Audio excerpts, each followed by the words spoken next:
Big, messy love fest is a go, ladies and gentlemen. Never thought I'd see the day where that was said in a DanMachi episode, but boy golly am I excited for it. Now granted, did Ryu say no for now? Yes, but I believe she'll see the light. The biggest reason I could not support the Freya train was, at the end of the day, best girl Ryu was not there.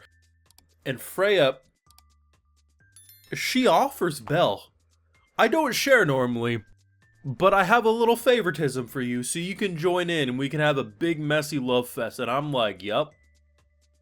Hestia who? I hope for everyone's sake she sees the light and comes around. But what a wild episode, man. Like, season 5, they just ain't playing.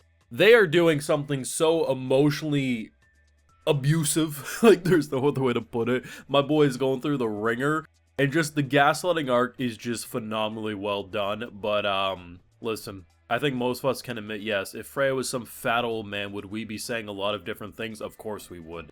I don't think many people should deny the fact that, yeah, it's double standards for days. But when she's that hot,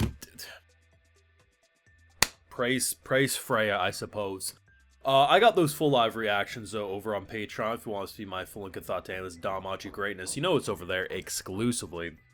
So Belle and what he's going through is such an interesting experience, because the idea that rather than Freya just, because I really feel like if you were to ask me prior to the season, if you just, if I had a spoiler that Freya, screws over the masses and Belle forgets people, right?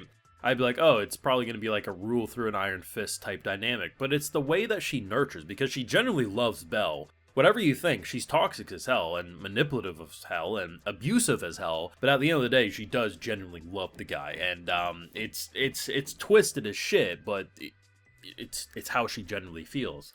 She has favoritism for Belle above all, but of course we see with characters like Ryu and stuff, there's also other characters she does generally have a connection with. And I love the idea that rather than just saying, Belle, you're an idiot, those memories are fake, she's actually playing into it. She's being like, oh, what if you're cursed, right? Because if she can get Belle to admit that he's cursed, it's pretty much game over, and if she can do what she needs to, she'll be his forever. Belle is still resistant and saying, not for now, but there's a reason he comes back every night to talk with her, because she doesn't give him red flags, right? Like, she is showing him a sign of kindness, and in this very confusing time for him, that's how you build it up. Now, it's emotionally abusive, no one can deny that, but it's damn effective. And it's very interesting how he's being resistant, but also opening up all at the same time. And I think it really goes to show just how good of a dude Belle is at the end of the day. The fact that when he comes over and he notices something's off about her, he's like, hey, if something's bothering you, I can also lend an ear. And I'm like, even in a time of emotional stress, Belle is still the cinnamon roll who's like, hey, I'm here if you need anything. Like, Jesus. I do think the fact that his dagger was no longer with his original gear, that's probably going to be a key factor in breaking the spell, like if he discovers it, because I highly doubt, just from a narrative purpose, in terms of 1, Belle getting his trusty dagger back is probably a given by the end of the season. 2, Freya doesn't give me the impression she would destroy stuff like that, but rather lock it away as memories. Typically, gods, goddesses, they do have that arrogant side that no one will beat them. Is it their downfall usually? Absolutely. But I think if he found that dagger, there'd be no denying. But the thing that's interesting is Freya isn't denying the fact that the memories could have been cursed, right? So the fact that she's not going out of her way to say that's bullshit means that even if he did find the dagger, it's not guaranteed he would immediately turn on Freya, given how she's been. So it's actually a decent safety blanket. But the interesting thing about this episode is they actually confirmed a decent amount of people avoided the brainwashing.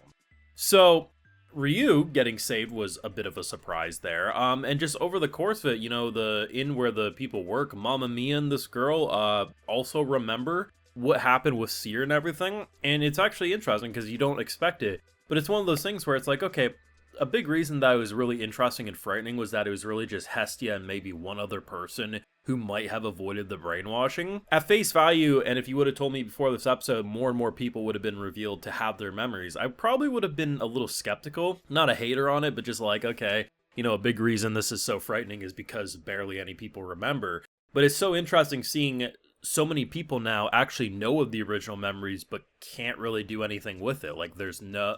there's nothing they can do. And it's just a wild episode. I truly think by the end of season 5, I will probably put this on par with season 4, just in a different way. Season 4 is to the psychological horror and action entertainment, as season 5 is going to be the kind of like character-driven gaslighting entertainment. They're both going to be probably equally entertaining, just for two very different ways. And I really appreciate how both are doing something so vastly different. And season 5, you know, it started off in the first few episodes pretty fun. Nothing even close to season 4, if you ask me.